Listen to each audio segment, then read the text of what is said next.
This is the B-52 Stratofortress, the long rifle of the Strategic Air Command. It's big, it's fast, and it's heavy. Takeoff weight approaches 500,000 pounds. It carries a 6-man crew. An experienced pilot, possibly you, carries the responsibility of getting it off the runway. The purpose of this film is to help you eliminate error and improper procedure from your takeoffs.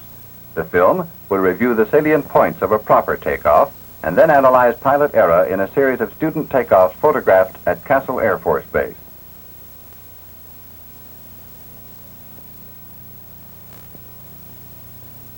Close attention must be given to the recommended procedures in order to obtain the minimum practical takeoff distance with the desired safety. Of course, takeoff procedures vary with many conditions. However, there are some procedures, the TO lists them under all takeoffs, that should be adhered to at all times.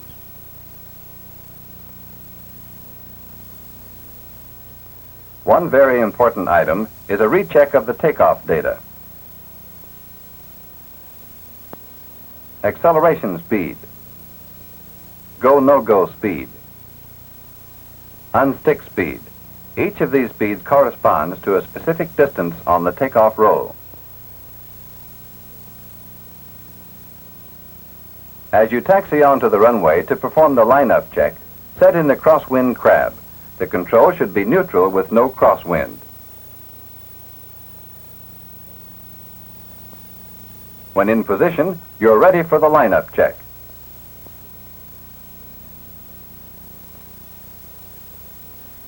Set the steering ratio selector lever to takeoff land. Check the compass headings with the co-pilot and navigator. Check the stabilizer trim for proper takeoff settings. See that the wing flaps are full down. Acknowledge report from tail gunner. Always use 100% flaps, never intermediate settings. Advance the throttles slowly and evenly toward the full open position. Coordination is important here. You and the co-pilot both observe the engine instruments. Check oil pressure. It should be within normal operating limits. Check RPM, EGT, and fuel flow gauges. At minimum EPR, release the brakes. Remember that total thrust decreases as engine temperatures rise.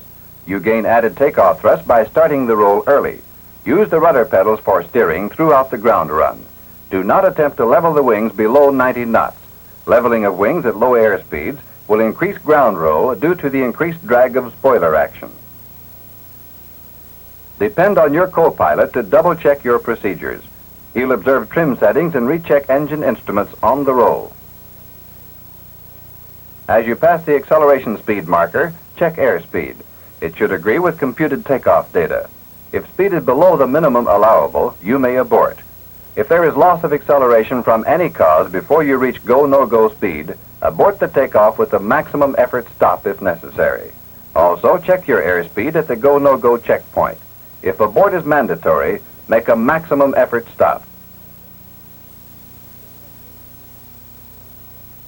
Use full-up elevator control well before the unstick point. If an engine failure occurs after commitment, continue the takeoff. At unstick airspeed, the aircraft will leave the ground in the proper attitude, provided, of course, that elevator trim has been properly set. The forward wheels will come off first.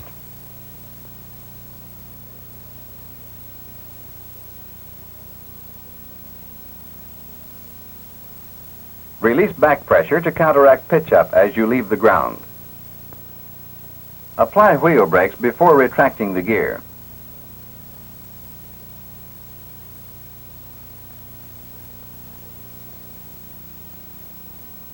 Check the gear up.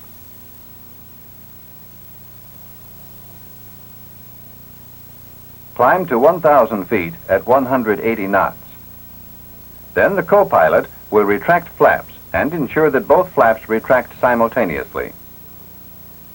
Follow emergency procedures should you encounter a rolling moment due to an unbalanced flap condition. At all times, observe flap placard speed and follow the prescribed climb-out procedure during normal retraction. Be aware of a possible altitude loss as the flaps come up.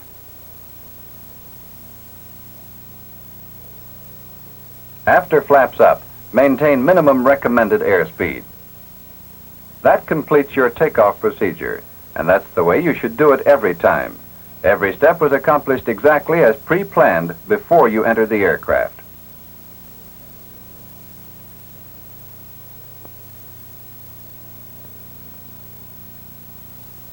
The takeoff data was carefully computed in the flight planning room.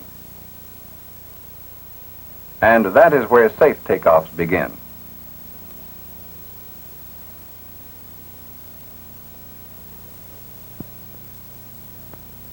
Here is another room concerned with safe takeoffs, the office of the Director of Flying Safety. His business is improving your flying techniques. He selected the scenes you're about to see in order to point out the effect of improper takeoff technique.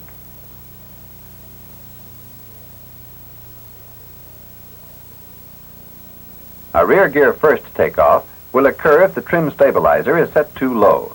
It can also happen if you delay rearward movement of the control column until just before the takeoff point.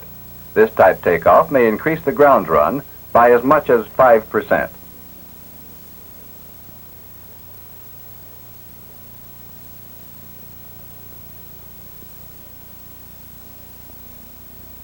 Runway bounce may be caused by either relaxing the control column too soon or by roughness of the runway, such as the dip at Castle Air Force Base.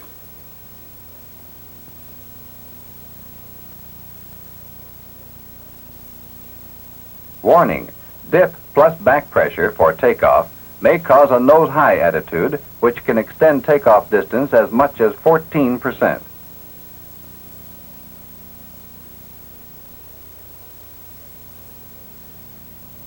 If the bounce causes nose-high attitude, lower the nose easily. Then let the aircraft accelerate to the proper speed before taking off.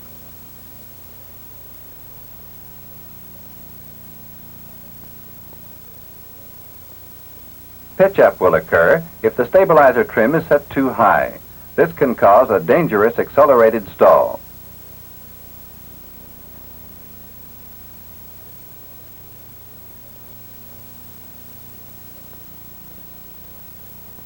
To correct for extreme pitch-up, push the control column well forward and retrim immediately. As the aircraft regains proper attitude, return the control column to normal.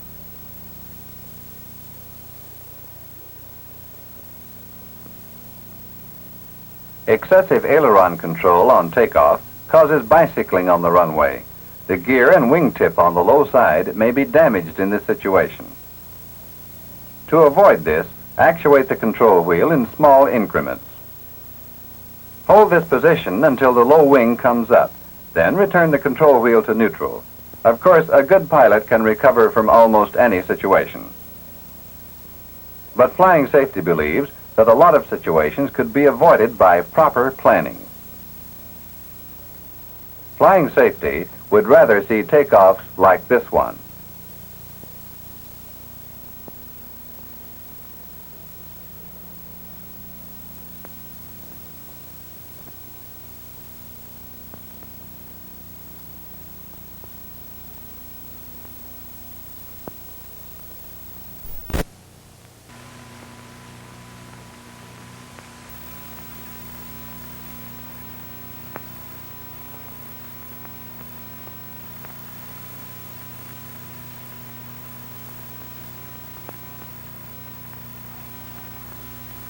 From any angle, the powerful lines of the B-52 show built-in skill and ingenuity.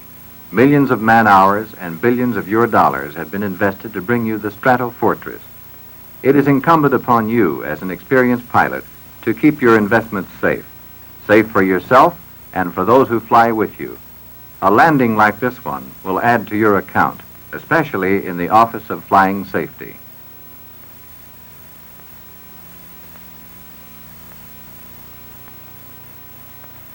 Here is the Director of Flying Safety. He had this film training aid prepared to help you analyze your landing technique. In the film, you will see the correct landing procedures, and then some that are not so correct. First, let's take a look at the aircraft itself. The B-52 was made to your specifications. It has stability and controllability. It has power and response. It has the strategic advantage of your experience and your hands to guide it to the target and back to a safe landing. But let's analyze all the factors that make a landing safe. For instance, the before landing checklist. Item 1, compute gross weight, center of gravity, and best flare speed with air brakes position 2. Enter the computations from the dash 1 on the landing data card.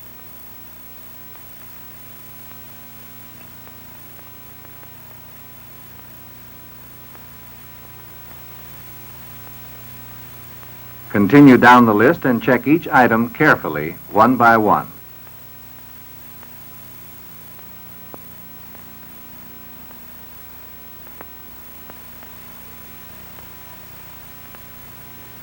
Stay with the checklist all the way. It's the best insurance you have.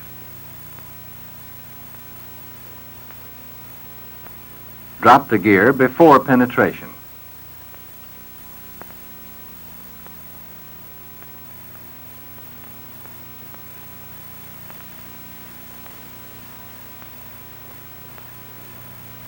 Although you receive a verbal report from the radar observer and the tail gunner, check the gear down indicators. The next item, air brakes. Set them to position 2. This setting will afford you a reasonable glide angle and a comfortable approach attitude. The air brakes are an additional safety factor.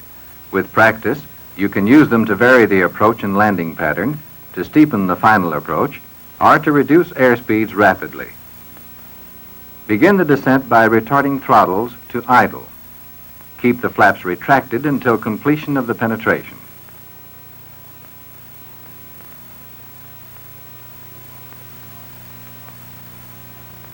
Upon leveling off, you will normally be on final approach. Flaps down. Adhere to the flap placard speed for half and full flap extension. Maintain best flare speed plus 30 knots.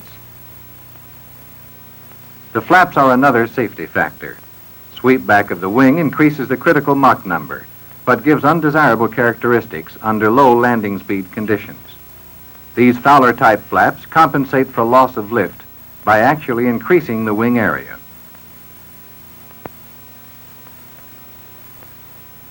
Decrease airspeed to 10 knots above best flare speed for air brakes position 2.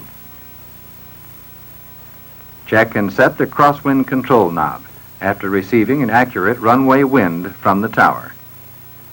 The crosswind crab position indicator should be zeroed unless crosswind crab is necessary. Continue normal approach.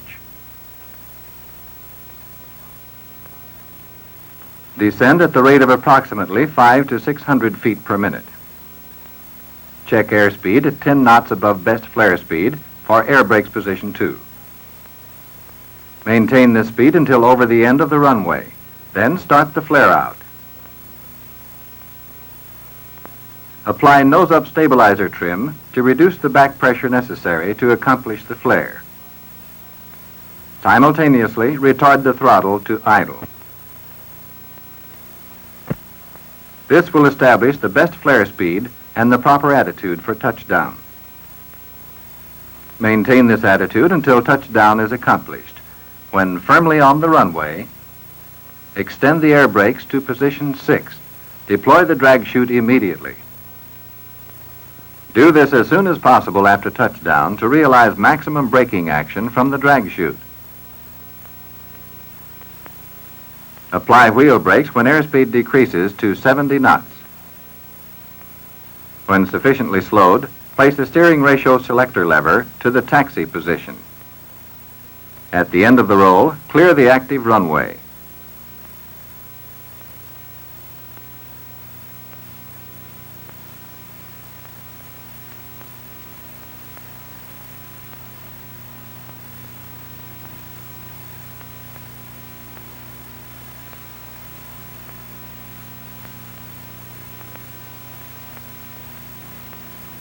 Complete the after-landing checks on the taxi strip.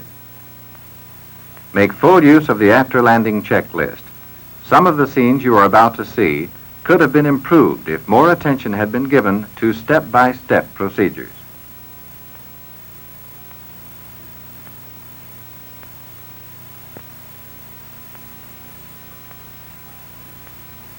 This pilot's approach is too high. It may be due to carrying excess power, or he may not have descended at the proper rate of 500 to 600 feet per minute.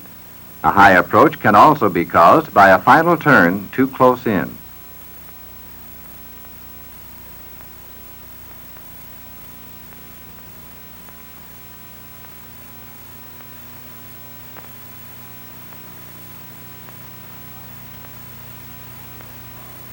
But flying safety is interested in both cause and effect. The effect of an approach that is too high is evident. The pilot must dive for the runway at the last part of the approach. This causes difficulty and impedes good judgment during the round-out. It may result in an accelerated stall and a hard landing.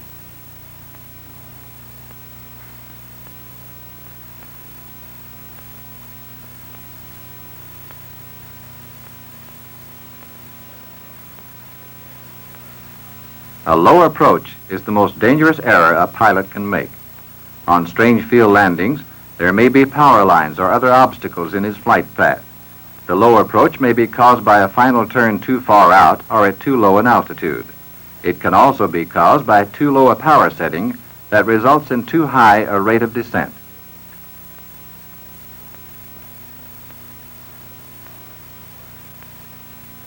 Whatever the cause, avoid it. It's dangerous. You may land short and wash out the gear. As you see here, you must drag it in, and the round-out is difficult. Due to the added power and flat approach, the aircraft will decelerate slower and touch down further from the end of the runway. The total result is highly unsatisfactory.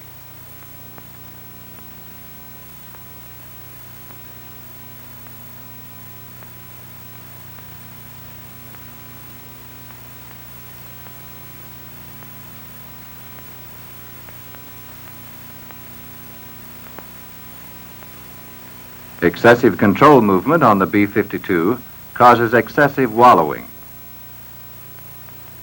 The spoilers then act as air brakes and cause the affected wing to dip. Watch this result of over-controlling. There will be a wing-low landing with the possibility of wing or gear damage on the low side. This approach and landing demonstrate several improper techniques. Watch for them. See if you can pick them out.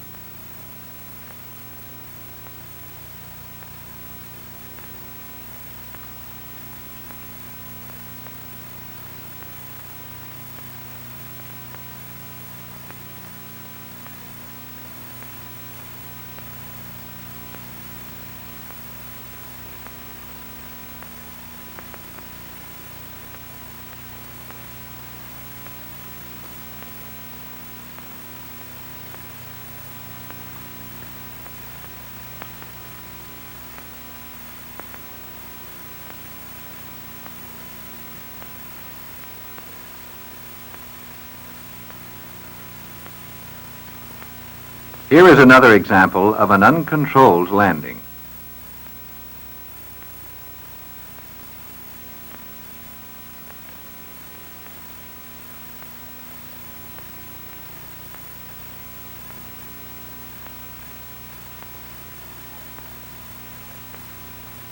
To avoid over-controlling, move the wheel smoothly in smaller increments.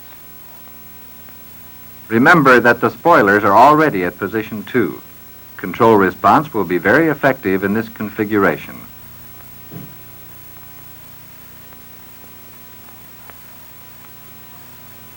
Improper roundouts are due to improper approaches. Your judgment is jeopardized at the critical point of the landing. This nose gear first landing results in porpoising and possible serious structural damage. Hold constant controlled back pressure for a proper recovery. Applying forward control pressure will only aggravate this situation.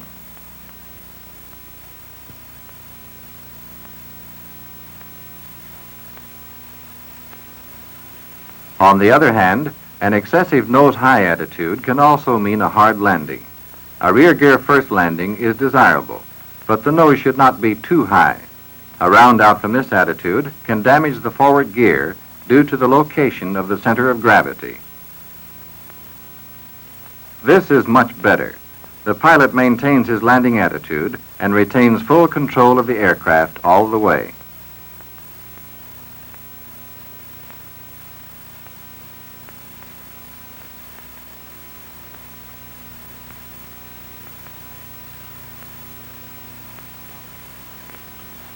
There is an important point to remember in the roundout. Pilots will often unconsciously roll in left aileron when they apply back pressure. In the co-pilot seat, the opposite is true. Right aileron is accidentally applied.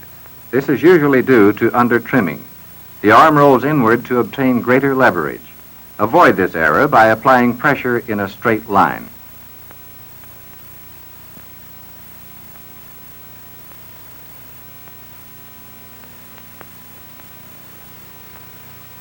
Here is an example of bad practice. After a good approach, this pilot applied air brakes during a bounce.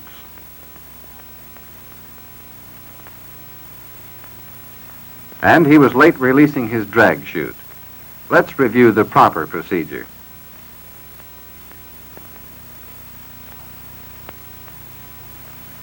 Apply the air brakes as soon as the touchdown is positive. Deploy the drag chute immediately. It takes 4 seconds to deploy when released, so don't delay as this pilot is doing. Deploy it as soon as possible after touchdown. That is the way that flying safety says to do it, and that is the right way.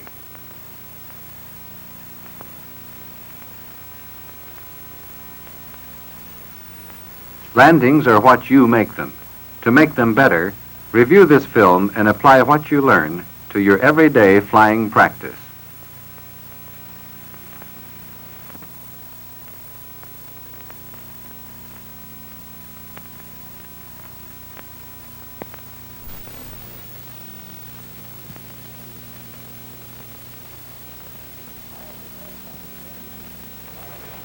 I am Lieutenant Colonel Schmidt from the Bomber Section of the Directorate of Aerospace Safety at Norton Air Force Base, California.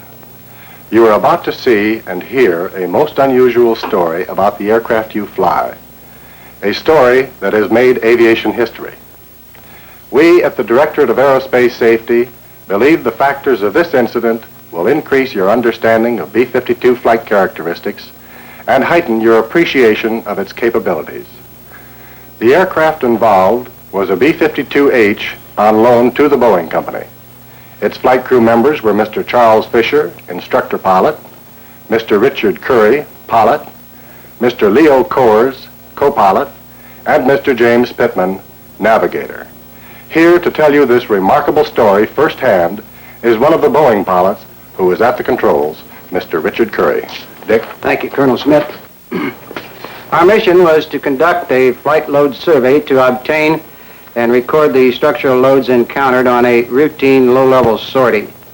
Special instruments were installed in the cockpit to record the stresses exerted on various parts of the aircraft. An 8-hour flight was scheduled along a route running from Wichita, Kansas, southwest to the Rocky Mountains. The mission called for 10-minute runs at 280, 350, and 400 knots calibrated airspeed at 500 feet above the ground, utilizing the low-level mode of the autopilot. The initial portion of the flight progressed as planned with only light turbulence encountered at the end of the 6th leg. However, as the aircraft turned north in the vicinity of Wagon Mound, New Mexico, and began a course parallel to the mountains, the instruments, identified here in orange, began indicating increasing turbulence and heavy gust loads on the tail section. We elected to discontinue the low-level portion of the flight, and the aircraft was climbed to 14,300 feet mean sea level, where the air was relatively smooth. We then decided to continue the mission using the next speed schedule of 350 knots. Since the terrain elevation was steadily increasing, the aircraft flight path was approximately 1,000 feet above and slightly to the right of East Spanish Peak near Aguilar, Colorado. Wind at this time indicated 62 knots west component but no turbulence was noted. Then at 345 knots, while accelerating to 350 knots, an area of extreme turbulence was encountered. It lasted approximately 9 seconds. With this model, I will attempt to show you approximately what happened to the aircraft when it was struck by this turbulence. The turbulence came in rapid, explosive-like gusts. The airplane was pitched up and yawed to the left, followed immediately by a very rapid yaw to the right and a resultant right rolling moment. This motion was opposed with approximately 80% left wheel authority. A high-frequency vibration was felt in the rudder pedals, and rudder pedal displacement gave no response. The elevator response was also very poor. The crew was alerted to prepare to abandon the aircraft. However, we soon realized that the aircraft still had marginal control. At this time, the air brakes were raised to position 1 to improve longitudinal stability, and a fuel transfer was started to maintain a forward center of gravity. Lateral control was aided by very small asymmetric power settings, which helped maintain the aircraft in a side-slipping flight attitude. After the aircraft was brought under marginal control, we called for assistance. The first to arrive was a Boeing Bale F-100. This is what the pilots saw. Approximately 83% of the vertical fin had been ripped away. We immediately set a course for Wichita, Kansas, and developed our flight strategy. Boeing Flight Test had already recommended that the aft main gear be lowered, as this would be a stabilizing factor in the absence of the vertical fin. Any drag after the center of gravity would tend to stabilize the aircraft. Here the outboard air brakes are at position 4, which is also an area after the center of gravity. Here our airspeed is about 210 knots indicated, which is about 30 knots above the minimum recommended for this weight with flaps up. Small excursions up to 220 and down to 200 knots were made. However, 210 knots was found to be most satisfactory. At this time, the altitude was approximately 12,000 feet mean sea level. The center of gravity was calculated to be about 19%, with the vertical fin missing. The weight of the vertical fin is estimated to be about 2,000 pounds. Due to the reports of unfavorable weather at Wichita, it was finally decided to divert us to Blytheville Air Force Base, Arkansas, where surface winds were more favorable. While in the Blytheville area, making preparations for landing, we were advised to extend the tip protection gears first.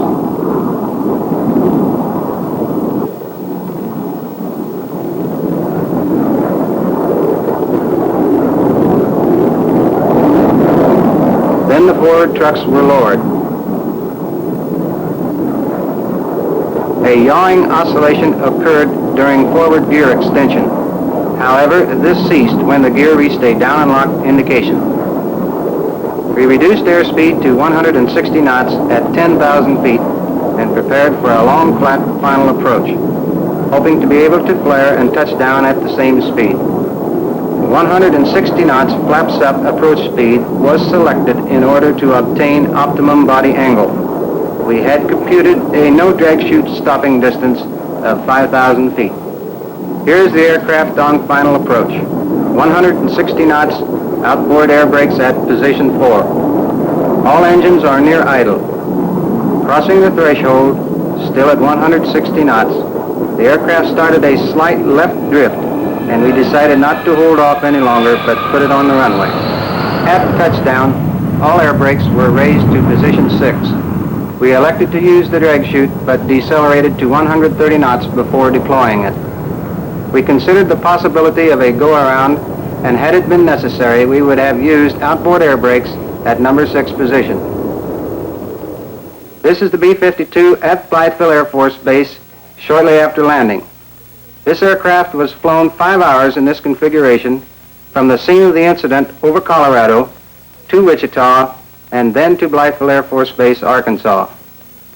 A portion of the aircraft's original mission was to record the gust loads found in moderate turbulence. However, the loads we encountered were much greater than had been anticipated. An analysis of the recorded information revealed gust loads of a greater magnitude than had ever previously been recorded on any large aircraft. Well, Colonel, I guess that about sums it up. Thank you, Dick. We at the Directorate of Aerospace Safety are indeed grateful to you for bringing us this first-hand report. A review of the data collected on this flight indicates that the airframe design criteria for future heavy aircraft should be reevaluated and possibly revised for future aircraft design. An engineering change to incorporate additional strength in the B-52 empennage is well underway at Wichita. In conclusion, let us review the things which enabled this aircrew to return this aircraft to a safe landing. Excellent crew coordination to regain positive control of the aircraft. A call for chase aircraft. A call for expert technical assistance. Reduction of airspeed to 30 knots above minimum recommended, flaps up. Proper use of air brake settings with inboard air brake circuit breakers pulled. Transfer of fuel for better aircraft stability. Extension of the aft main gear only for directional stability, and judicious use of throttles for desired power settings for optimum controllability. We salute this Boeing flight test crew for a fine job of airmanship. By bringing this aircraft back, they have supplied the Air Force with invaluable data on the gust load velocities that are often imposed on large aircraft flying low-level missions. Salutes also to the other agencies and the Boeing Company for their excellent cooperation.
This is Utapao Air Base in Thailand.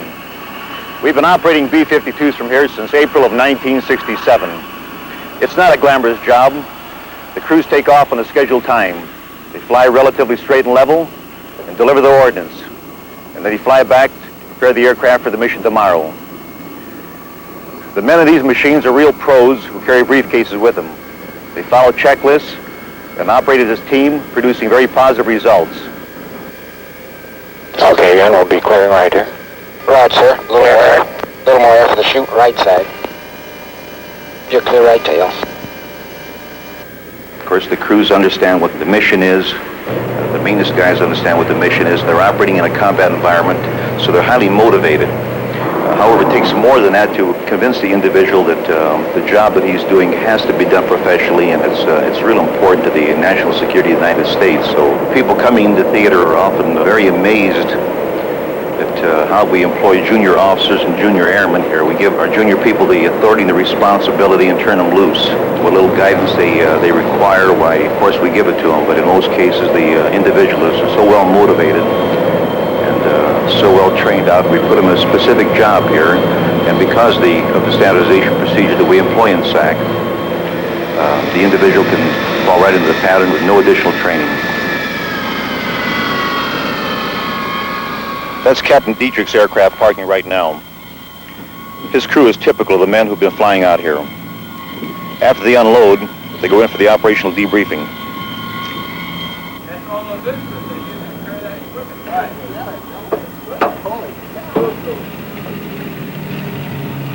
Oh, here you go, bud.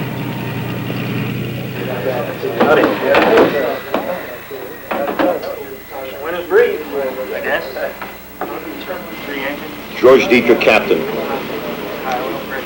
Pilot or aircraft commander in official language. The only bachelor on the crew. 30 years old. 10 years in the Air Force. Comes from Tunkhannock, Pennsylvania.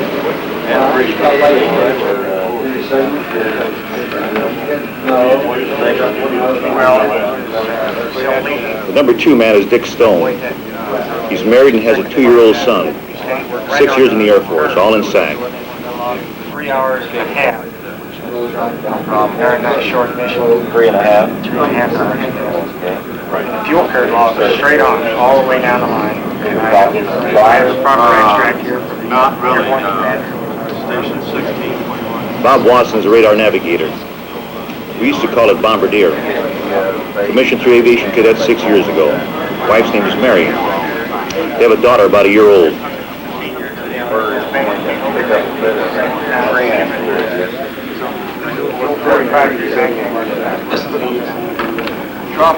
This is the navigator, First Lieutenant Stephen Selig.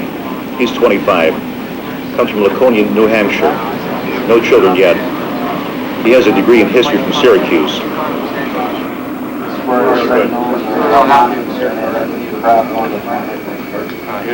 are the other people? Okay. How about, Ken Newman is the electronic warfare officer. He operates the jammers. He used to be an electronic technician in civilian life. Has 2 children, both girls. all these cameras working? Yeah, very good. Both on the B scope. Staff Sergeant A.B. Johnson. At 32, he's the old man on the crew. Majored in veterinary medicine at Tuskegee. Used to be a curator of reptiles at the Miami Serpentorium. It's very important that we recognize how the crew members and the individuals feel, and I think I've got a reasonably good feel on what the reaction of most of the individuals are to our participation in this conflict over here. You couldn't ask for a better artillery than the B-52. You can never see a bomb going up, but you can see the smoke and dust coming up through the top of the foliage. And right about the middle of the bomb train comes this great big white billows cloud, and it just comes streaming up. It's about 4 times the size of everything else. The things will go off underneath the foliage, and you'll never even see the explosion. It looked like the whole target area looked like a dead rat shaking at the log. It just sat there and just trembled like that. And you could see the bombs walking out the other side of it again. Well, there was no fire or smoke associated with it, and it would have to be something buried that didn't come to the surface. That's where the real satisfaction comes from, though, on these missions, is where you go out and you can see the ground, and you get secondary. And we very seldom hear what happens on some of these, this Operation Grass Hill or a couple of other big drives that they pulled off. How much did we actually contribute to the operation of being there? You kind of, like you see, you're in it, but you're remote.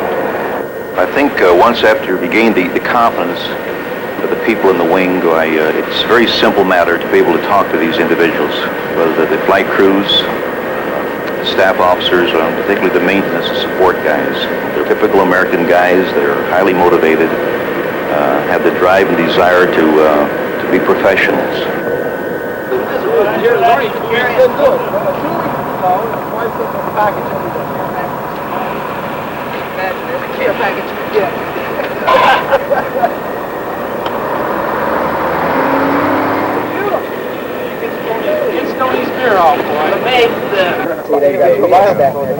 Hey, friends, just think you guys get a break here in about a couple of weeks. You got here asleep all the way home. 18 hours. Think about that. Hey, I think I hear 22 hours of jammer coming up. Hey!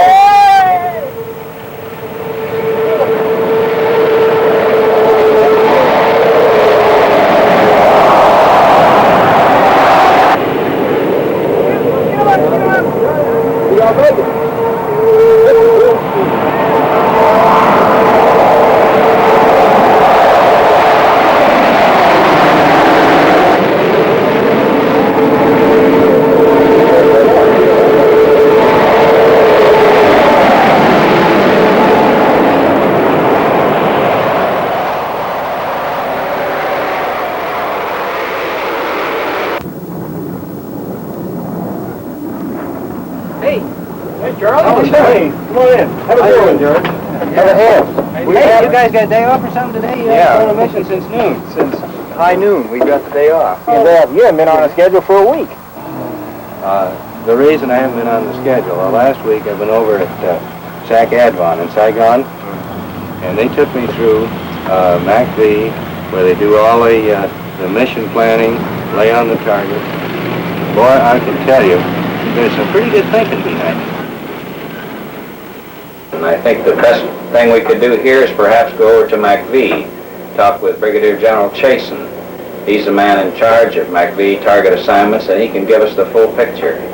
He'll give you an idea on how the targets are selected and why sometimes it's necessary, even at the last minute, to make a change in our targeting. Well, the targets that we request to be struck are selected from two sources. One source is the tactical commanders in the field, and they select targets in direct support of their operations, just as they would select a tactical air target or a deep artillery target. I would say this accounts for the majority of the targets that we have nominated for strike. Then there's another source of targets that come from the intelligence analysts, both in the field commands and here at this level. And they're primarily analyzing targets of enemy supply lines, our enemy supply caches, our enemy base areas. And then on a daily basis, the targets from these two sources come into this headquarters, and they're analyzed here in the Combat Operations Center. I think as long as you keep in mind that when we're talking about B-52 strikes, we're talking about pre-planned type of strikes. We're not talking about something that we want to hit with haste, because we're talking about such big payloads, and we're bringing them in so close to the troops. The use that we're making of the B-52 out here is as another tactical support weapon on the immediate battlefield. And in that capacity, I think it's been extremely effective. This is both based on my observation and what I'm sure you will find in discussing the subject with the tactical commanders. We find that the greatest effectiveness of the B-52 is this big payload. This is a very fine thing to be able to put on a target that has some impact upon your operation when you're a tactical commander. Also, we like the fact that it can be delivered around the clock, regardless of weather, with the same general accuracy in all conditions. It can be delivered with a great deal of what we call shock effect upon the enemy, because there's really no signal that the attack is coming. And as we've recently experienced in some of our strikes in the Quezon area, we know we can bring them in quite close to our own friendly troops. I think an interesting story on troop reaction came out of Quezon here. It was the first day that we brought one of the B-52 strikes in real close to the Marine position. And one would have thought the Marines would have been probably down in their dugouts staying out of the way. But the story is that they were all standing up on top of the bunkers, cheering as the B-52s were being delivered outside of their position. I think this attests to the fact that they're very pleased with the effectiveness. And I'd suggest that if you're wanting to get some more on this, that you should go out and talk to some of the troop commanders and some of the troops themselves. And I think you'd get a very clear insight as to the effectiveness of this weapons. General Pierce, as commander of the 1st Field Force, what has been your association? Well, my job primarily with the B-52 is to establish a priority. First thing on this that you have to recognize is that a B-52 strike is a priceless commodity. And we have many, many more targets, and we have B-52 strikes available, so as a consequence, we have to set these up as a matter of priority in order that we can put the proper weight on the proper target. How do the troops in the field feel about the B-52? Oh, Lord. The troops, of course, this is one of the big things, aside from the physical destruction, is the fact that it is a tremendous morale boost for our own troops. They get these things, they know they're confronting, let's say, an infantry regiment, and they get this arc light strike, the B-52 strike out there, and they know that this is going to take quite a bit of the pressure off them. So you can say, on the one hand, that it's decidedly good for the morale of our own forces, but I think what is equally as important is the fact that in all the prisoners and the Hoichans that we've interrogated, we ask them, what are the things that you dislike most, or what are the things that you fear most? And you find that they come out, generally speaking, with pretty pat answers. They don't like the B-52 strikes. They don't like TAC air. They don't like the gunships, the helicopter gunships, and they don't like artillery. Get on down and talk to the combat unit, to one of these platoons in the front line, and ask one of those people how they feel about it. I'd like to have them change their minimum distance on it, their maximum distance for it. I believe it ought to be enclosed. Ought to be able to come in closer to the troops, especially if they're on high ground, especially the area we just came from. It really gives me and the people a feeling of security when you do hear them. And you know if you're going to move into that area, you're not going to run into anything. Great feeling to be sitting there watching them bombs hit the ground. We did see arc lights going off on the other side of the ridge, about 7 or 8 clicks away. Yeah. Off in the distance, you can hear it. Constant boom, boom, boom, boom. You know, everybody just kind of smile, you know. Just like with a feeling of security is with any plane, any kind of plane, Sky Raider, but a B-52 is like the biggest feeling of security. Really appreciate them coming in. It's a morale booster for everybody. I know about the most secure feeling I've had in Vietnam so far was one morning we got up about 7:30, 8 o'clock, where there was about 15 or 18 B-52s coming. It was a beautiful sight. It was damn near as good as a mail call. The morale factor in it. Real good. When you have been out there, you really begin to get an appreciation of what we're doing out here. Well, I got an early mission in the morning, so I think I'm going to take off. It's time. Okay, let's get the bus. I'll see you up there. All right. Okay. We've had many cases here where people were ill back home, perhaps, and we've permitted them to call back and chat with their wives or their mothers, as the case might be. This way, they're reassured that everything is A-OK back there, and this puts the individual in a position where he can perform well. He has nothing on his mind. Of course, there's nothing more dangerous than a guy working on an airplane with some concern over some problem back home. It's extremely dangerous. We recognize it, and we work real hard that these lads will highlight their problems to us, and they do.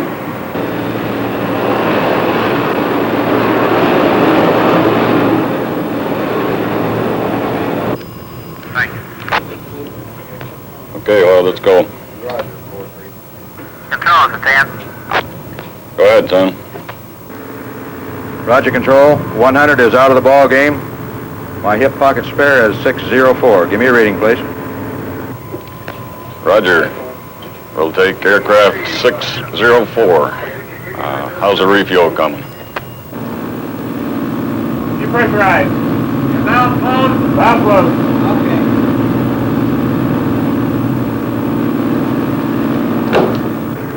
Roger, Control.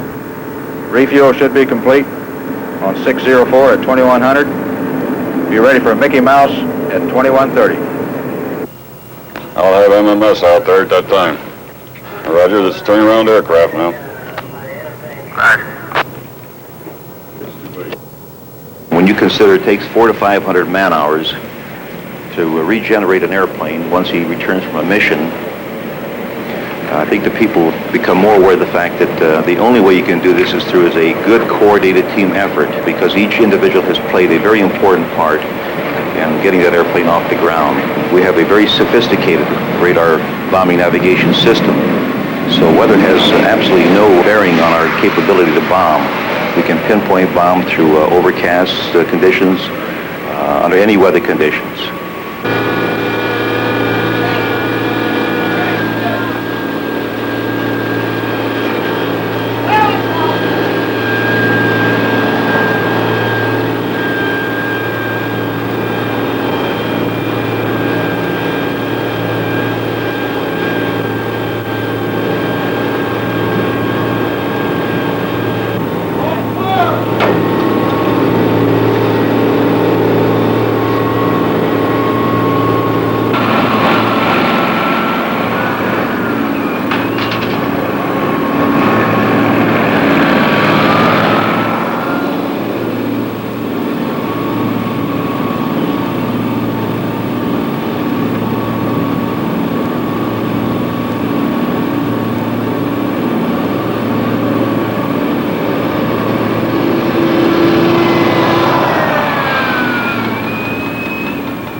Gentlemen, in 10 seconds, the time will be 0300 local, 2000 Zulu.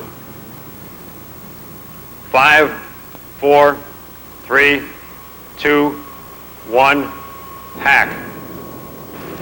Colonel Vickery, gentlemen, Captain Wright briefing the Able 88 mission. The classification of this briefing is secret. The airborne commander is Colonel Moore. The room is secure.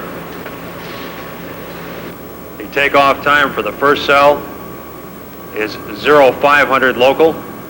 Roll call. Major Lund. All present. Captain Dietrich. All present, sir. Major Brooks. All present. Takeoff time for the second cell is 0520 local. Roll call. Captain Dilworth. All present. Major Eldridge. All present, sir. Major Lee. All present, sir. Climb out on the standard departure route. Level off at Point Bravo. Proceed to Point Charlie, to Point Delta, and at Point Delta, start climb to flight level 360. Proceed to Point Echo, to the IP. Open your bomb doors 30 seconds prior to release on your primary target X-ray 26. After your release, brake right to Point Foxtrot and proceed to the alternate IP. For release on the alternate target, open your bomb doors 30 seconds prior to release on X-ray 30. Proceed to Point Golf and join the return route to Utapao. Lieutenant Nichols for weather. Good morning, gentlemen. Good takeoff weather at Utapao. 3/8 of Stratoq at 2,000 feet. Some cirrostrat at 30,000 feet. Visibility greater than 6 miles. Surface winds from the south at 10 knots. Temperature 83, pressure altitude plus 60. Altimeter setting 299.1. We got it. Stop that thinking on the JC-12. No condition, we're going to have to trouble change it. Can you get one order for it? Okay, I'll get one on order. Start taking that one down right away.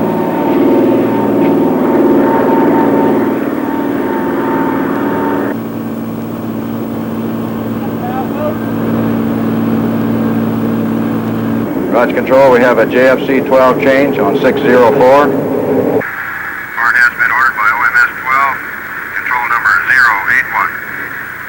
Sergeant Lemons for intelligence. Your primary target is against the Quezon area where there is a large confirmed troop concentration buildup in the storage area. Down to the south, your alternate target is against troop concentrations between Pleiku and Kontum. Also confirmed that a large Viet Cong force is moving in from Laos. Intelligence, ground action for yesterday in the 1st Corps, the target area.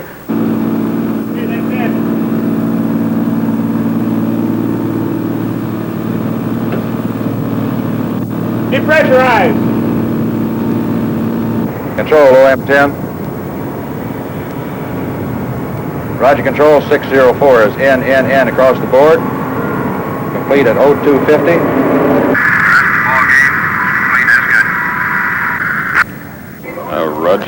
Roger.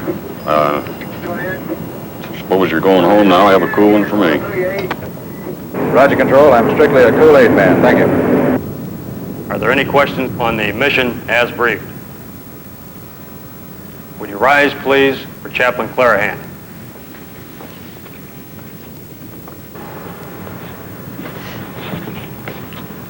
Let us pray. Almighty God, our Father, bless these crews, the leaders they follow, the men who support them. Help them to be the men you want them to be. Keep them safe from all harm, and let what they do today bring a better tomorrow. Bless their families and loved ones.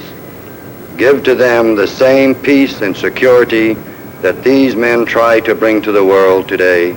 Amen.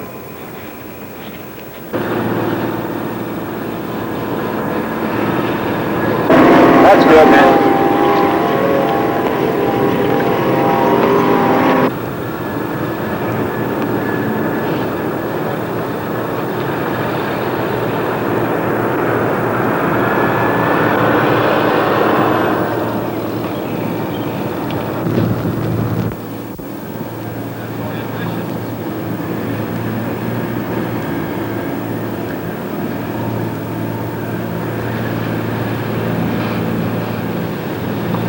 The specific model of B-52 that we're using in this theater is the B-52D. It's the only B-52 in the SAC force that has had the big belly modification.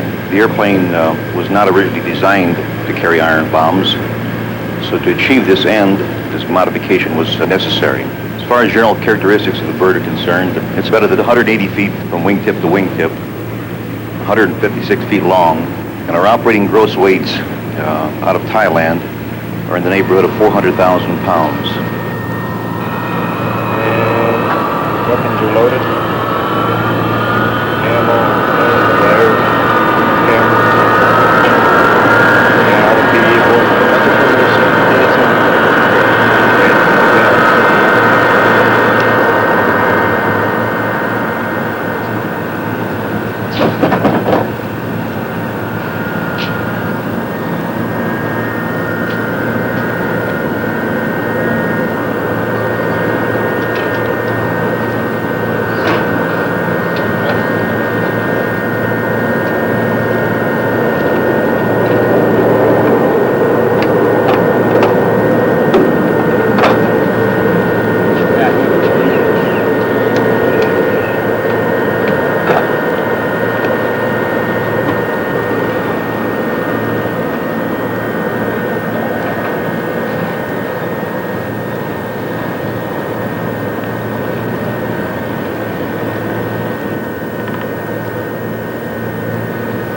Okay, radios.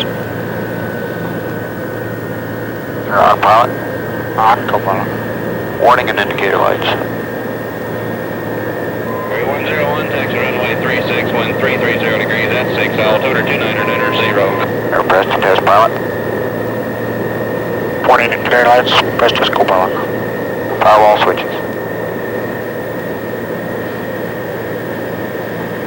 Engine check, pilot. Engine check, co-pilot. Gyro switch is on.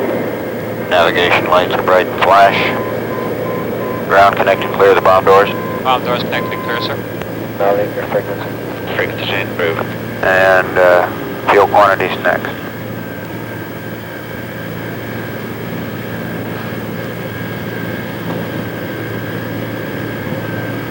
Enter check co-pilot. Altimeter is 2990. Elevation here is 50 feet. Okay, pilot 2990, I have a correction of +1. 2990, 0 correction, co-pilot.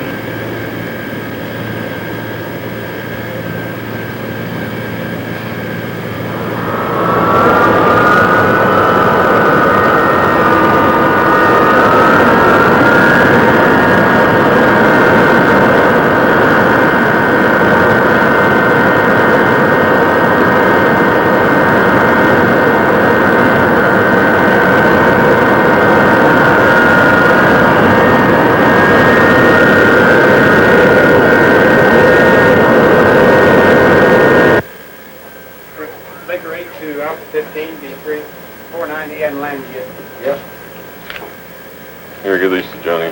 Will.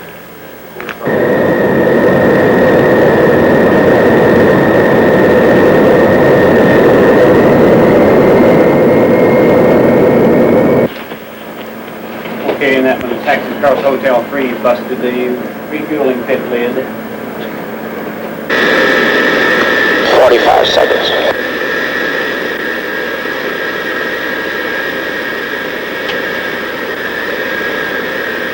Seconds.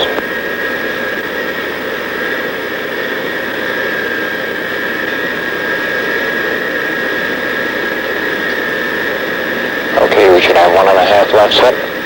20 seconds. That's when grab is checked and down. 15 seconds. 10 seconds.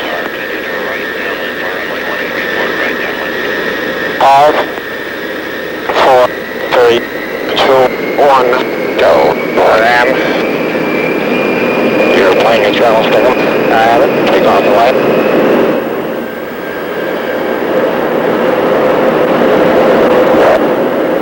Coming up 70 knots. Now, back.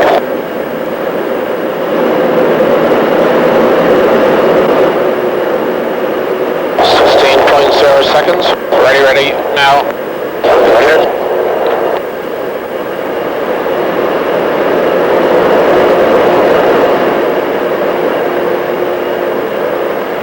up on and stick now. Brakes. Getting my gear. Where is it? Going up.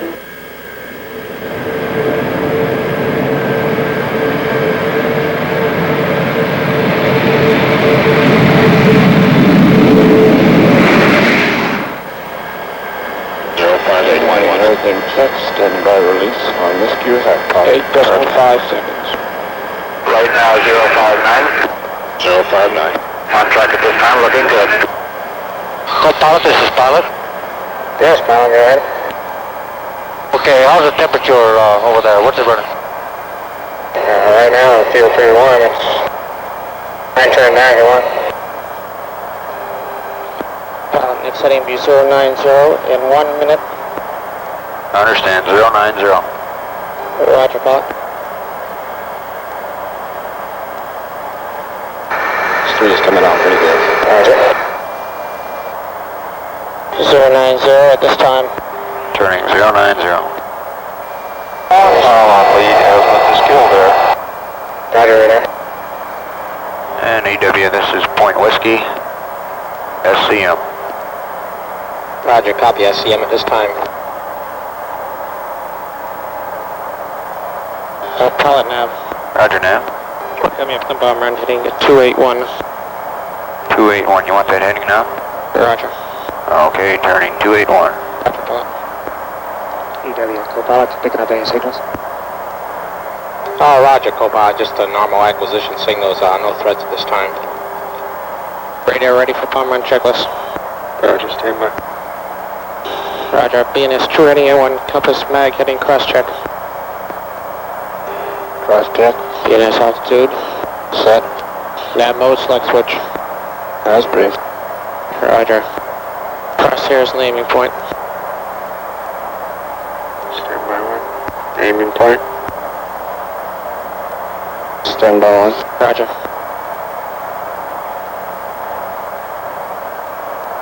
One, now sit in. Roger. Checking. Number one. Looks good. Let's go back to. Roger. Okay, set. Roger, offset switches as desired. As desired. Your primary control function switch, bomb. Bomb. Pilot, what direction is PDI pointing? It's about 6 left. Could you center, please? Centering PDI. Primary control function switch, bomb. Going bomb now. Inbound. Roger. Release configuration check. You ready for it? Roger, go ahead. Roger, release circuit disconnect. Connected, light on. Bomb indicator light switch. It's on. PDI center. Roger, pilot. Rack loaded light switch. On. Master bomb control switch. It's on. Release power switch. It's on. Bomb door control valve lights are off. Roger, checked out. Bombing system switch manual. Manual. Bomb doors open to 30 TG. Coming up on 30 TG. 30 TG. Roger. Yeah, engineer coming up. Roger. Doors checked open. Roger, that completes the checklist. Ready, now. Doors open. Roger, standing by release. PDI center. Roger. Coming up on countdown, 060 now. 060. On countdown and counting 5, 4, 3, 2, 1. I got the time going. 8.5 is what we want. Stand by to release. Ready, now. Bombs ready. Peacock, this is Black.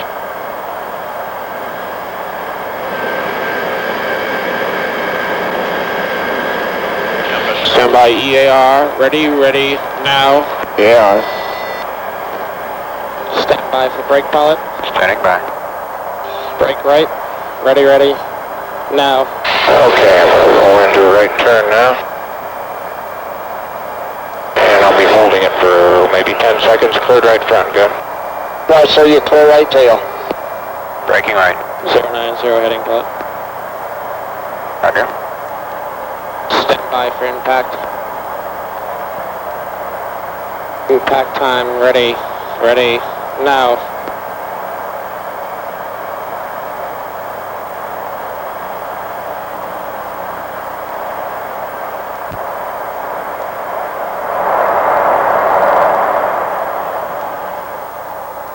Post bomb release.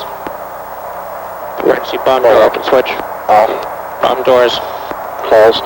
Master bomb control switch. Off. Train display mode selector switch. SBS. Train computer power switch. SBS. Access switch. On. Altitude disable switch. Normal. Nav mode select switch. As desired. Radar camera switches. As required. Vertical camera doors. Closed. Landing gear standby pumps off. Pilot and applicable hydraulic packs shut down. They're off and checking. Monitoring system select switch. Standby. Internal brick. Trainer 0. External brick. Trainer 0. Release circuit disconnect. I'll get. Disconnected light off. Release power switch. Off. Arming switch. Say. Bomb bay walkway lights. Circuit breakers. RN. Optional bombing switch. Normal. Completes checklist. Roger. Completed. Yellow Anchor 6-4, this is Udapau departure control. Radar Crank it, pilot. Report level at 7,000. What's fuel quantity, main Jericho? We've got plenty of gas and we're right on the fuel curve here about 5 minutes ago. On course, on glide path. 1 mile from touchdown. Heading 180. Precision minimum altitude. That's 30 feet below glide path. Over approach light. Roger, transports here, we cleared in.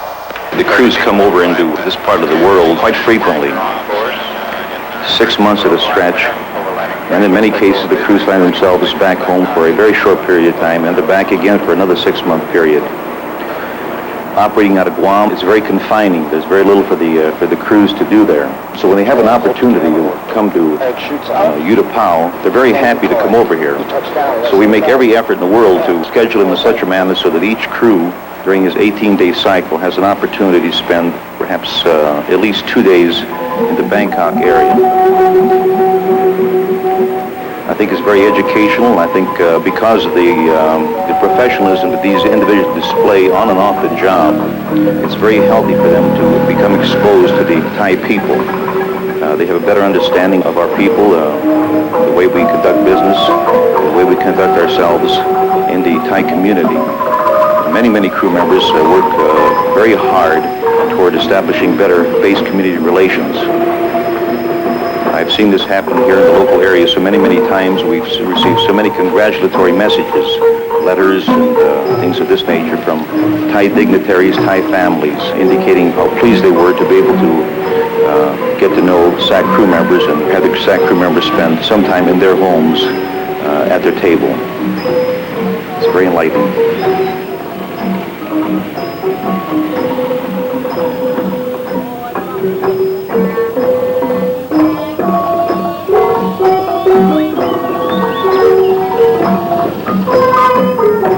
That's one of the jazz places in town. Yeah. A minute ago. Boy, they got everything. That's everything. That's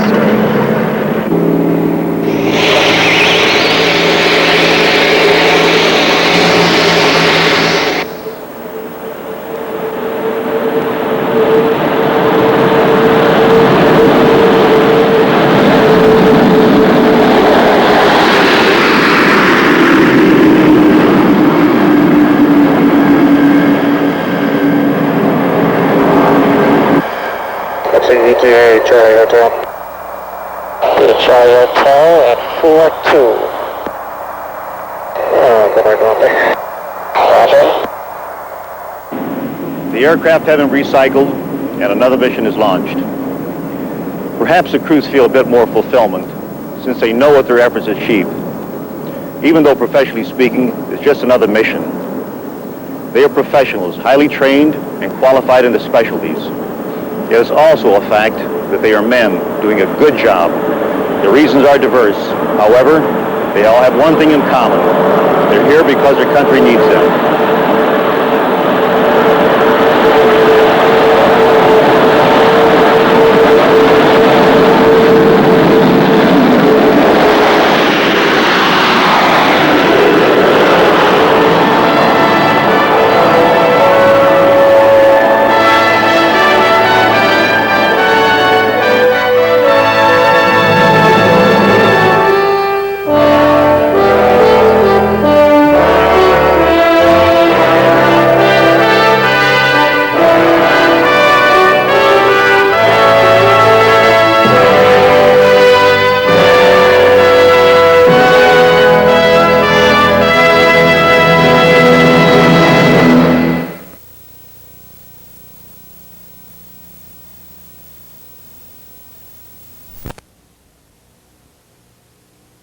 for Grand Forks Air Force Base, North Dakota.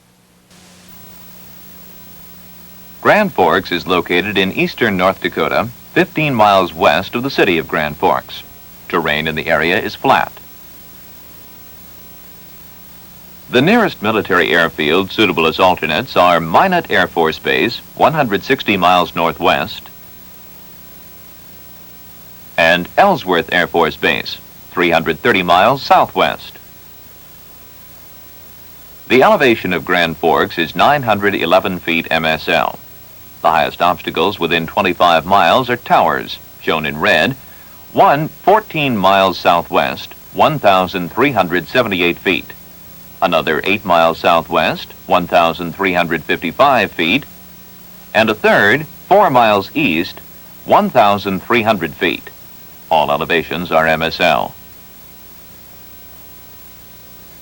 Grand Forks has one runway, 1735, 12,350 feet long, 300 feet wide. Base operations and the parking ramps are to the east. The alert area is on the southwest end of the runway and is closed to all unauthorized aircraft. If circling is required, do so to the west only. When approaching or departing Grand Forks, be alert for light aircraft traffic operating from Grand Forks International Airport 9 miles east. Student pilots practice air work in the 3 areas shown in red. Also, light aircraft frequently follow the railroad tracks, shown in red, which pass underneath short final to each end of the runway. There are 2 national wildlife refuges, shown in purple, in the vicinity of the airfield. Because of these, there is a high bird strike potential during the waterfowl migration season in the early fall and late spring.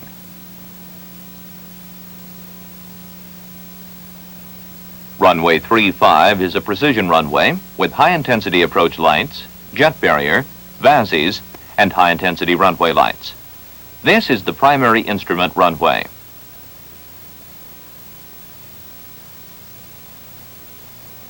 On final to runway 35 at 4 miles.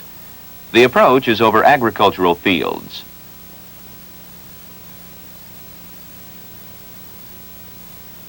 At 2 miles, the alert facility is to the left.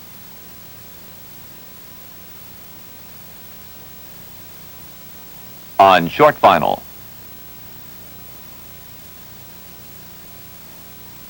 a go-around presents little hazard.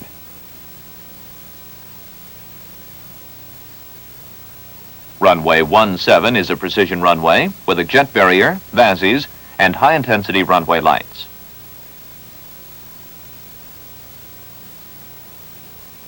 On final to runway 17 at 5 miles.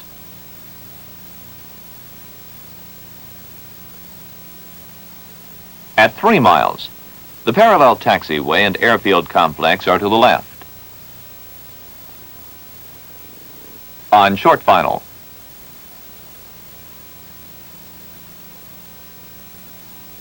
a go-around presents little hazard. This concludes the airport qualification program for Grand Forks Air Force Base, North Dakota. This is the airport qualification program for Offutt Air Force Base, Nebraska.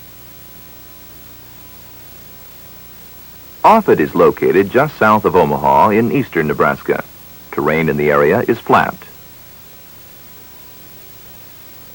Military airfields in the area which are suitable as alternates include Scott Air Force Base, 322 miles southeast, Tinker Air Force Base, 348 miles south,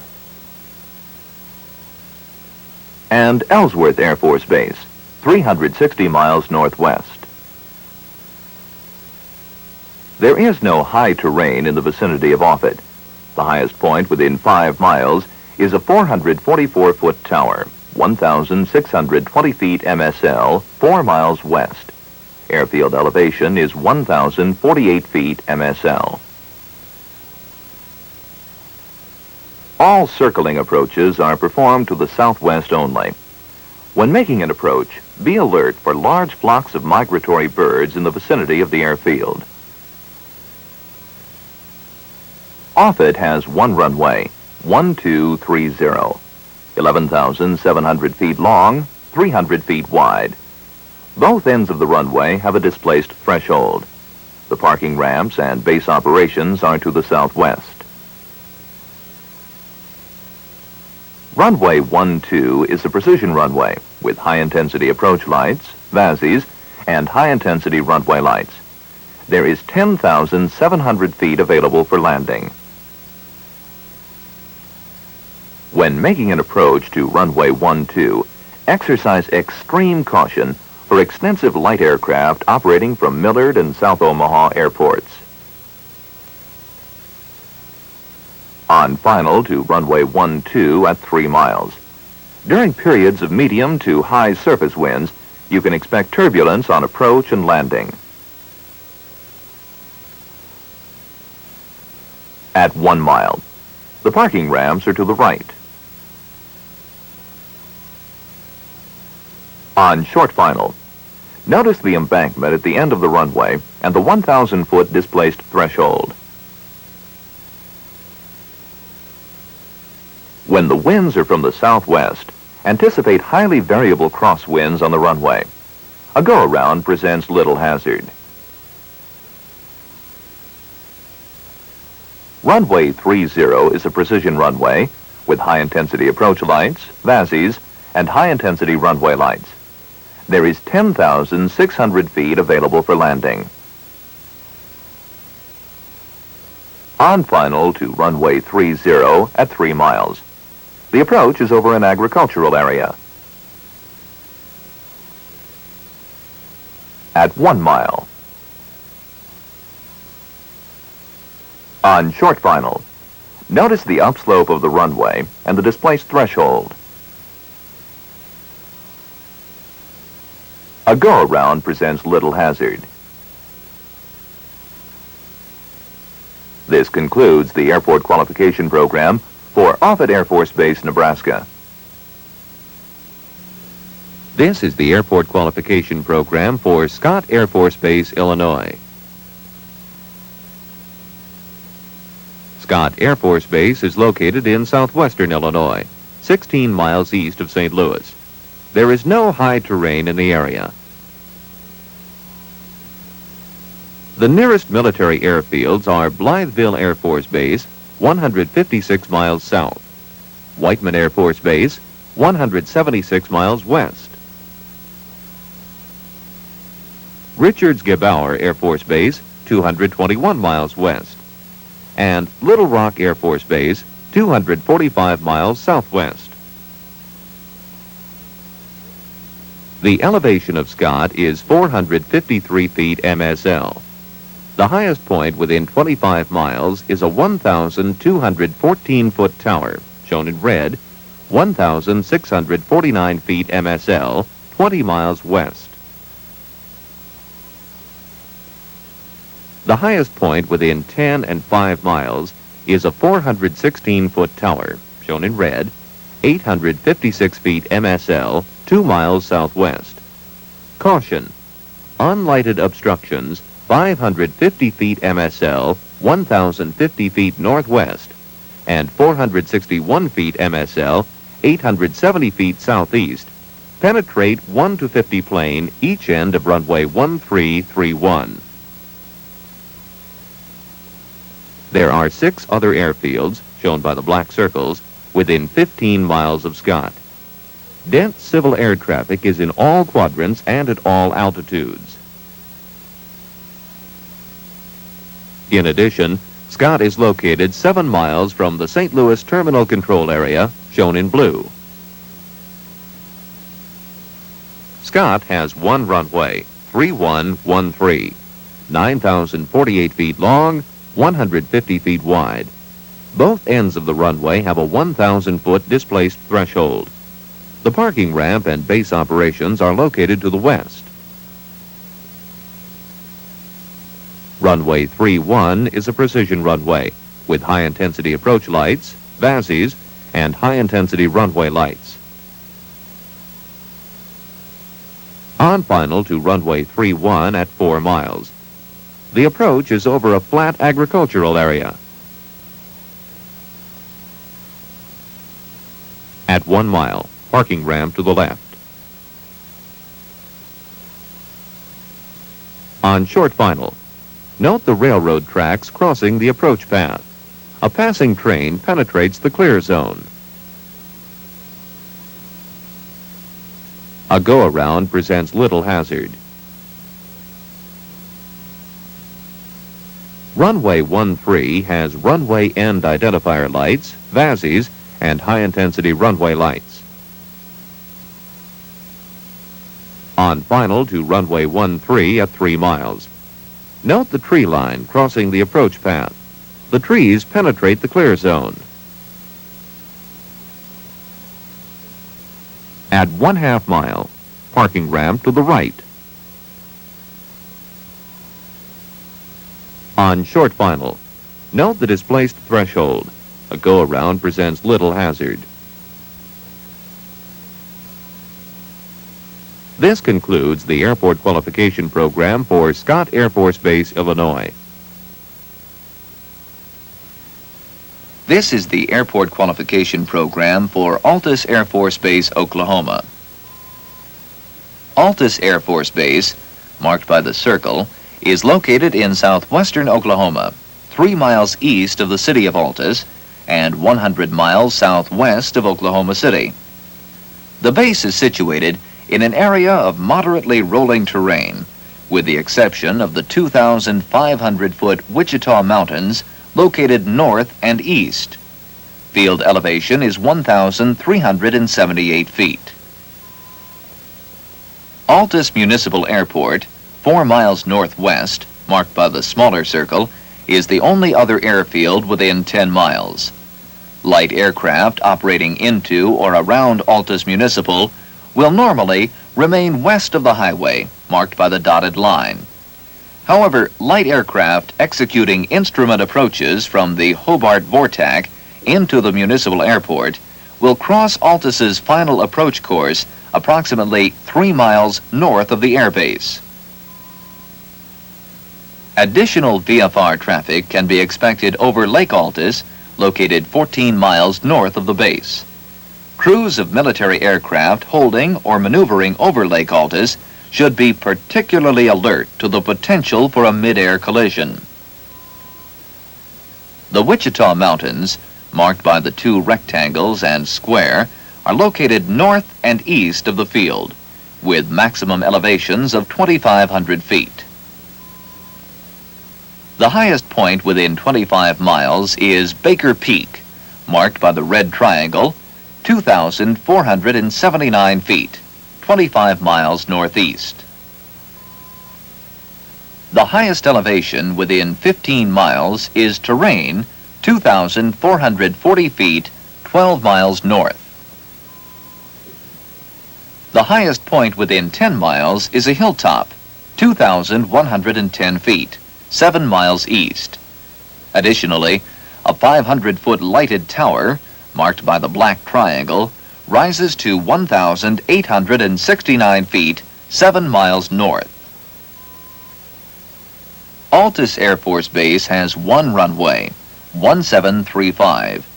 The airfield complex, parking spots, and base operations are located to the southwest. All taxiways are lighted. Runway 17 is a precision runway, 13,440 feet long, 300 feet wide. It's equipped with standard high-intensity approach lights, sequenced flashing lights, and visual approach slope indicators. On precision final to runway 17 at 4 miles. Altus Municipal Airport, not visible, is located 4 miles to the right of the final approach course. At 1½ miles, the base complex to the southwest is visible. The edge of the SAC alert apron can be seen just to the right of the parallel taxiway. A go-around from runway 17.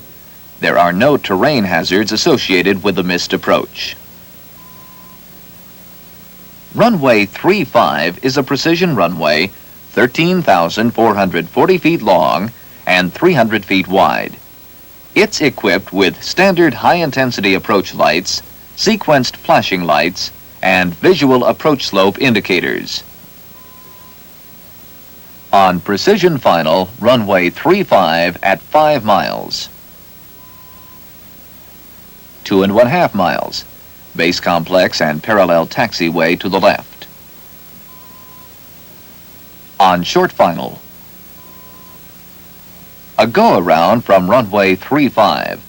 The hills on the horizon are 11 miles north and rise 1,100 feet above field elevation to 2,440 feet MSL. This concludes your airport qualification program for Altus Air Force Base, Oklahoma. This is the airport qualification program for Dyess Air Force Base, Texas. Dyess Air Force Base is located in west central Texas, 5 miles west of the city of Abilene and approximately 150 miles west of Dallas-Fort Worth.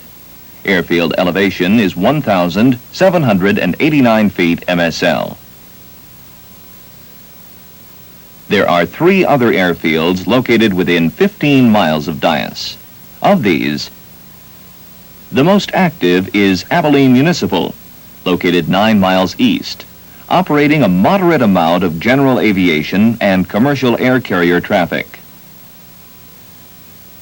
The closest military airfields with runways 8,000 feet or longer are number 1, Webb Air Force Base, 87 miles west. Number 2, Shepherd Air Force Base, 115 miles northeast. And number 3, Carswell Air Force Base, 125 miles east. The highest points within 25, 10, and 5 miles are a 1,072-foot tower, 13 miles west, 3,549 feet MSL. A 543-foot tower, 10 miles southeast, 2,893 feet MSL. And a 190-foot grain elevator, 2.5 miles south, 1,980 feet MSL. 6 miles south of Dyess, a plateau, marked by the shaded area, rises to an average elevation of 2,400 feet MSL. Beyond this line, the terrain remains relatively flat, with average spot elevations of 2,500 feet MSL within 25 miles. The intensive student jet training areas for Webb, Reese, and Shepherd Air Force bases, marked in red, surround Dyess on 3 sides.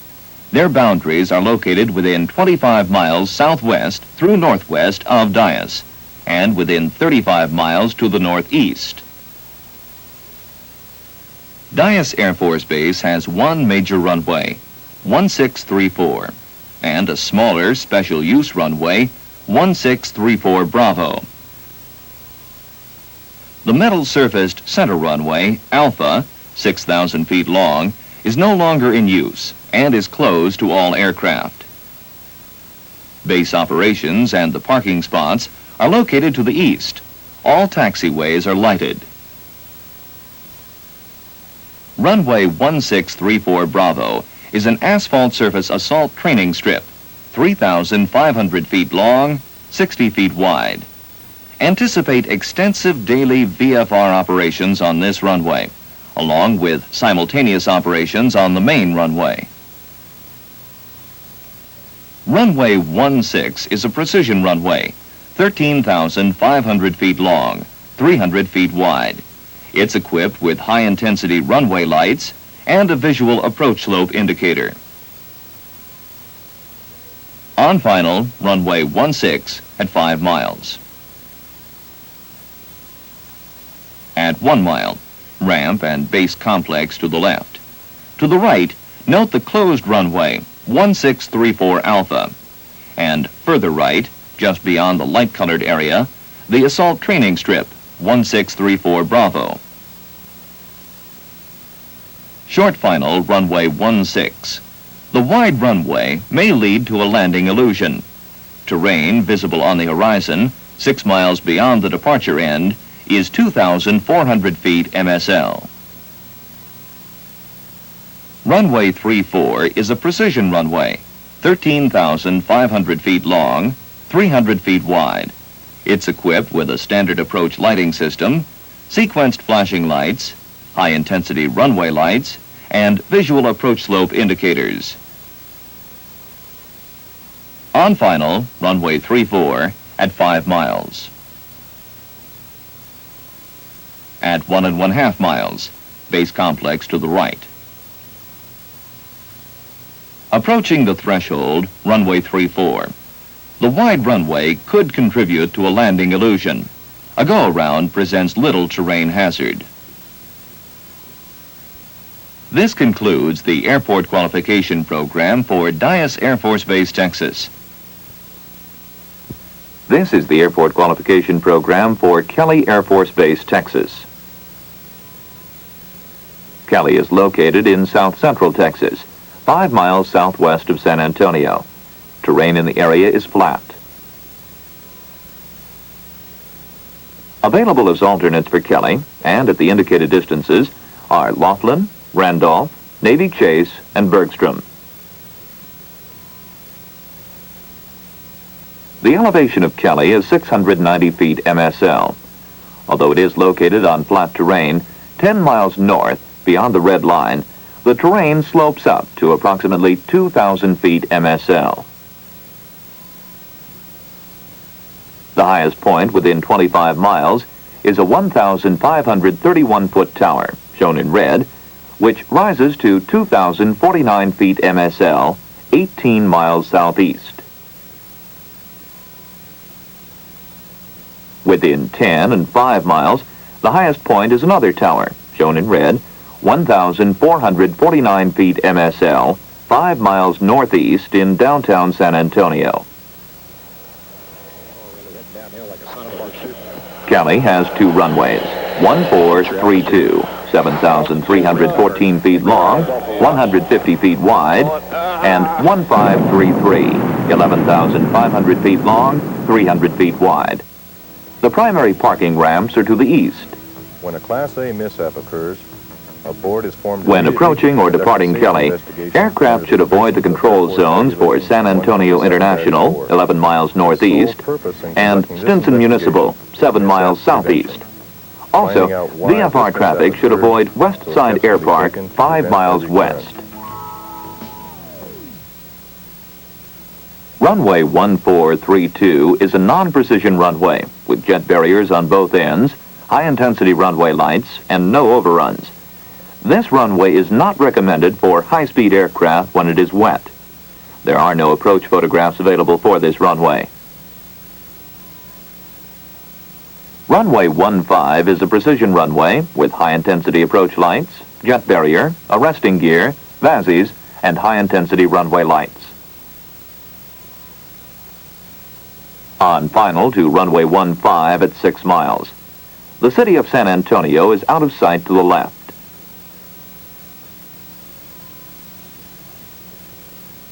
At 3 miles, note the wide parallel taxiway to the left of the runway.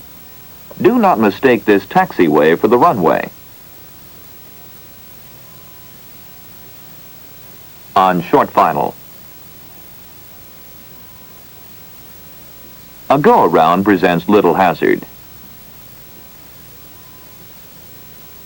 Runway 33 is a precision runway with a jet barrier, arresting gear, VASIs, and high-intensity runway lights.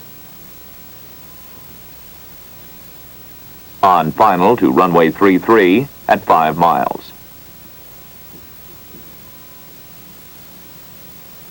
At 3 miles, the airfield complex is to the right. On short final, the approach end of runway 32 is to the left.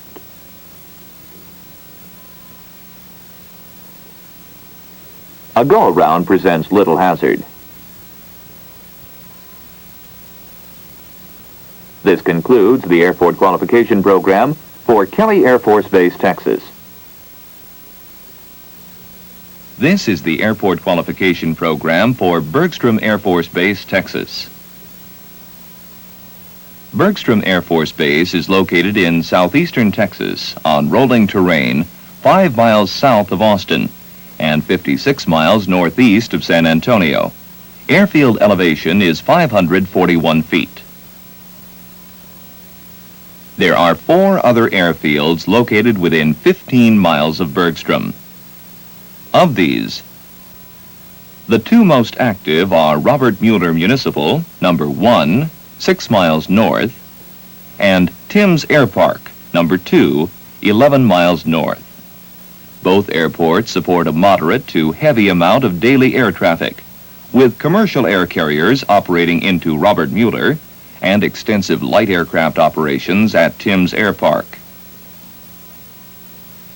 The extended runway centerline to Bergstrom's runway 17 passes directly over Timms Air Park and 1 mile east of Robert Mueller Municipal. Therefore, the potential for a mid-air collision near these fields is greater than normal. The closest military airfields with runways 8,000 feet or longer are Robert Gray Army Airfield, number 1, 50 miles north. Randolph Air Force Base, number 2, 50 miles southwest, and Kelly Air Force Base, number 3, 70 miles southwest. The highest point within 25 miles, marked by the red triangle, is an 1,199-foot multiple tower complex, 2,049 feet MSL, located 10 miles northwest.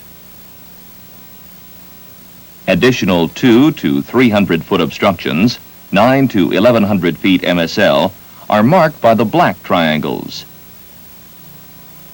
The highest point within 5 miles is a 400-foot tower, 830 feet MSL, 4 miles northeast. Bergstrom Air Force Base has 1 major runway, 17 right, 35 left. Operations on the shorter runway, 17 left, 35 right, are limited to lightweight, non-jet aircraft only. Base operations and the parking spots are located to the east. All primary taxiways, except taxiway 12, shown here in white, are lighted. Runway 17 right is a precision runway, 12,250 feet long, 300 feet wide.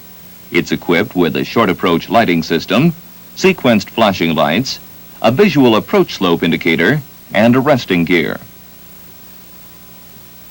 On 3-mile final to runway 17 right, the air traffic north of the field may at times be extremely congested. At night, or during periods of reduced visibility, the highway to the right could be confused with Bergstrom's runway. On short final, note the parallel runway to the left. The wide runway may contribute to a landing illusion. A go-around presents little hazard. Runway 35 left is a precision runway, 12,250 feet long, 300 feet wide. It's equipped with standard approach lights, sequenced flashing lights, high-intensity runway lights, a visual approach slope indicator, and a resting gear. On final to runway 35 left at 5 miles.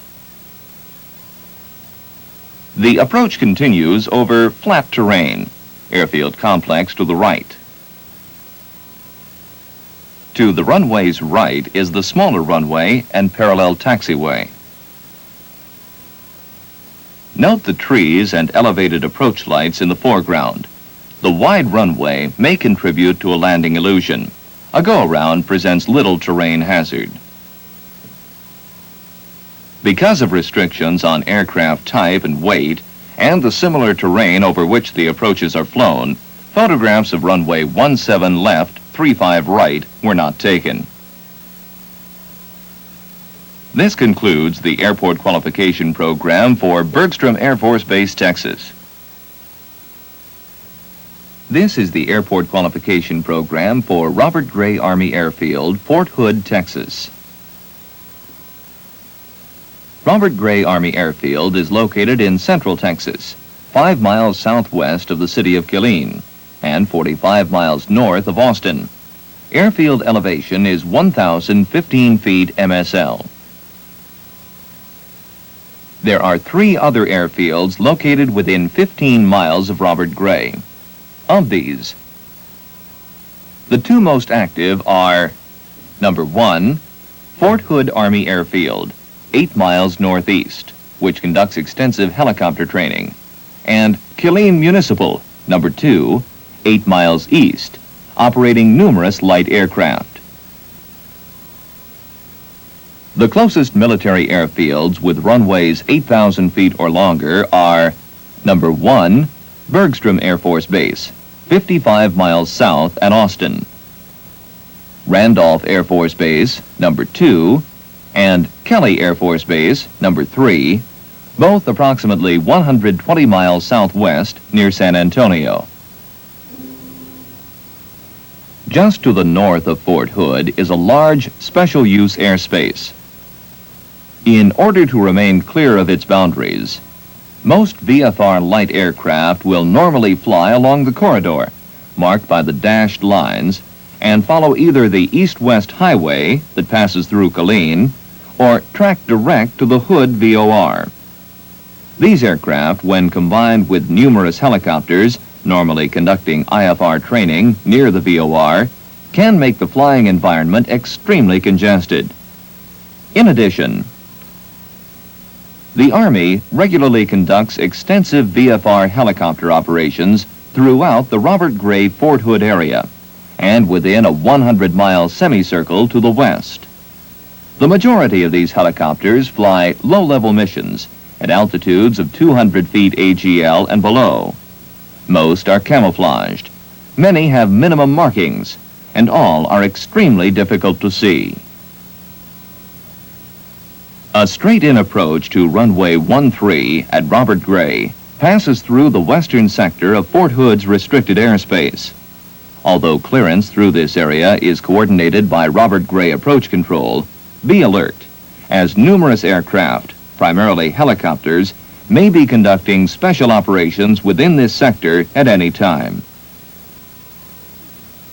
The highest obstructions within 25, 10, and 5 miles are a 1,131-foot television transmission tower, marked by the red triangle, 2,049 feet MSL, 12 miles southeast. A 200-foot radio tower, 1,425 feet MSL, 5 miles northwest. A 130-foot water tower, 1,341 feet MSL, 1½ miles west, and a 100-foot radar tower, 1,230 feet MSL, 1/2 mile west. In addition, the airfield's location in an area of moderately rolling terrain has resulted in the runway bisecting 2 long, low east-west hills, marked here in red. These hills, clearly visible in this photograph taken on final approach to runway 33, rise approximately 150 feet higher than airfield elevation within 900 feet of runway centerline. Robert Gray has 1 runway, 1533. Base operations and the parking areas are located to the west. All taxiways are lighted. In addition to regular operations from the runway, helicopters normally utilize both the infield grass area and parallel taxiway for takeoffs, approaches, and landings. Runway 15 is a precision runway, 10,000 feet long, 200 feet wide. It's equipped with high-intensity runway lights. On final, runway 15 at 3½ miles. At 1 mile, the airfield complex and parallel taxiway is clearly visible to the right. To the left, and approximately 900 feet from centerline, note the ridge line, 1,170 feet MSL. A go-around runway 15. The cone-shaped hill, visible to the right, 1½ miles beyond the departure end, is 1,170 feet MSL. Runway 33 is a precision runway, 10,000 feet long, 200 feet wide. It's equipped with high-intensity runway lights.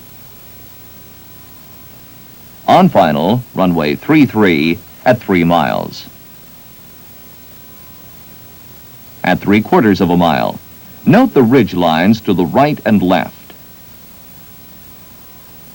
A go-around runway 33. Terrain to the right rises to 155 feet above field elevation within 900 feet of centerline.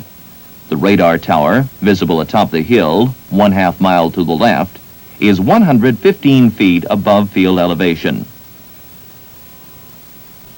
This concludes your airport qualification program for Robert Gray Army Airfield. This is the airport qualification program for Barksdale Air Force Base, Louisiana. Barksdale is located in northwestern Louisiana, 5 miles east of Shreveport. Terrain in the area is flat.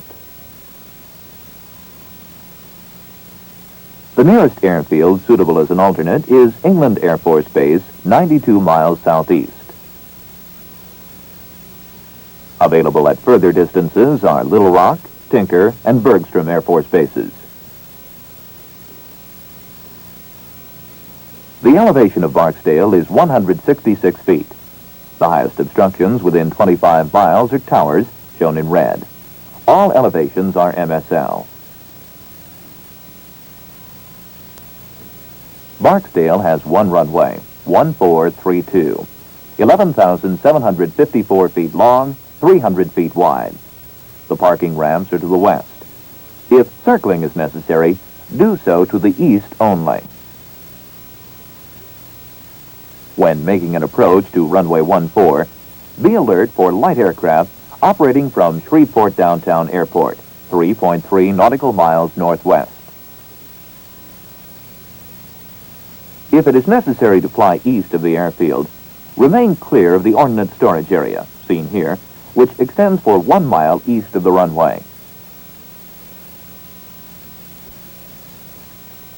Runway 14 is a precision runway with high-intensity approach lights, an overrun, VASIs, and high-intensity runway lights.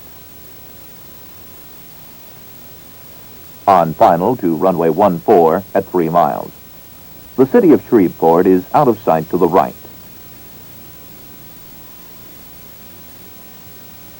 At 1½ miles, the ordnance storage area is to the left, opposite the runway. On short final, a go-around presents little hazard. Runway 32 is a precision runway with high-intensity approach lights, an overrun, VASIs, and high-intensity runway lights. On final to runway 32 at 8 miles. The approach is over a sparsely populated agricultural area.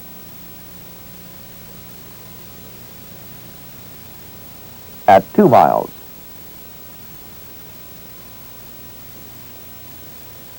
On short final. A go-around presents little hazard. This concludes the airport qualification program for Barksdale Air Force Base, Louisiana. This is the airport qualification program for Little Rock Air Force Base, Arkansas. Little Rock Air Force Base in central Arkansas is 11 miles northeast of the city of Little Rock. It's located on flat terrain with some low hills to the north and west. The closest military airfields are Barksdale Air Force Base, 164 miles southwest, Blytheville Air Force Base, 127 miles northeast, and Memphis Naval Air Station, 116 miles northeast.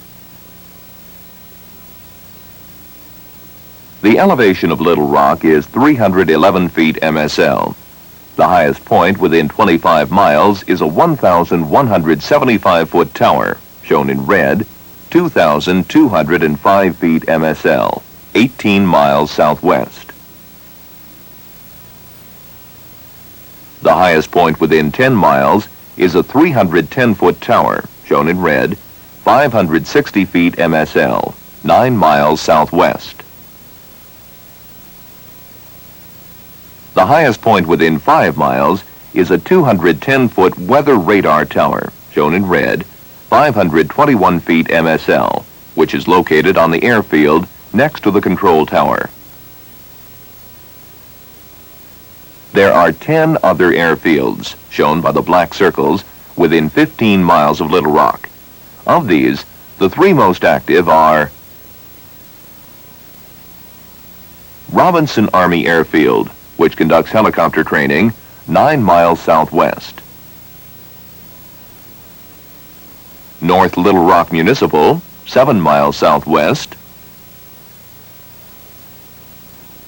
And Adams Municipal, 12 miles southwest.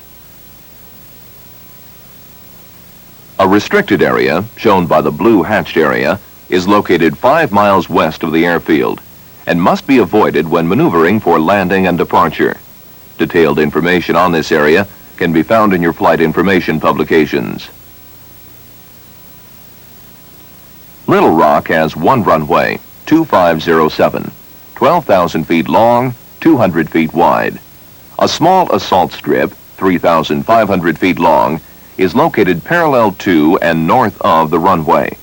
Parking ramps and airfield complex are to the south. Runway 25 is a precision runway with visual approach slope indicators, high-intensity approach lights, and runway lights. On final to runway 25 at 3 miles. The approach is over a wooded area. At 3/4 of a mile, airfield complex to the left. On short final, note the paved overrun and the assault strip to the right. A go-around presents little hazard.